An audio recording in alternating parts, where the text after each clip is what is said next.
સોમનાથ જિલ્લાના વેરાવળથી પકડાયેલા ડ્રગ્સનો મામલો ગીર સોમનાથ પોલીસે 10 લાખ રૂપિયાનું ઇનામ અપાયું। વિધાનસભામાં ગૃહ રાજ્યમંત્રી હર્ષ સંઘવીએ આ નિવેદન આપ્યું છે। જે માછીમારોએ કેસમાં સહયોગ આપ્યો તેને પણ પ્રમાણપત્ર આપવામાં આવ્યું છે। માછીમારોને રોકડ પુરસ્કાર આપવાની કામગીરી હજી ચાલુ છે। ડીજીપીએ ગીર સોમનાથ જઈને સહાય આપી હોવાનું પણ નિવેદન સામે આવ્યું। વધુ માહિતી સાથે સંવાદદાતા હિતલ પારી જોડાયેલા છે અમારી સાથે। જી હિતલ, જે રીતે 10 લાખ રૂપિયાના ઇનામની વાત કરી, આ સાથે વિધાનસભામાં હર્ષ સંઘવીએ માછીમારોને પણ આ કેસમાં સહયોગ આપ્યો તેને લઈને બિરદાવ્યા, શું વિગતો?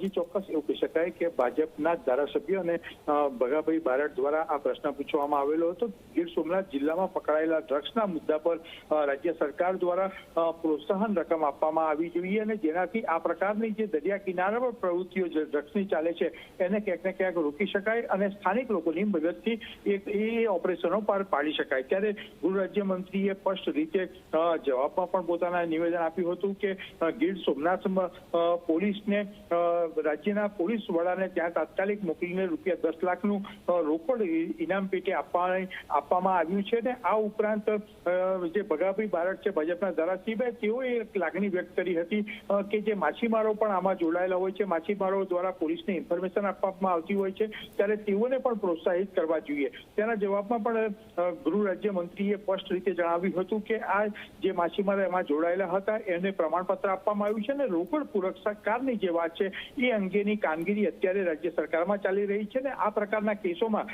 માછીમારોનો પણ સહયોગ લેવામાં આવશે, એટલે માછીમારો માટે પણ રોકડ પુરસ્કારો આપવામાં આવશે એ પ્રકારની પણ જાહેરાત ગૃહ રાજ્યમંત્રી દ્વારા કરવામાં આવી હતી। જી બિલકુલ, તમામ જાણકારી બદલ આભાર।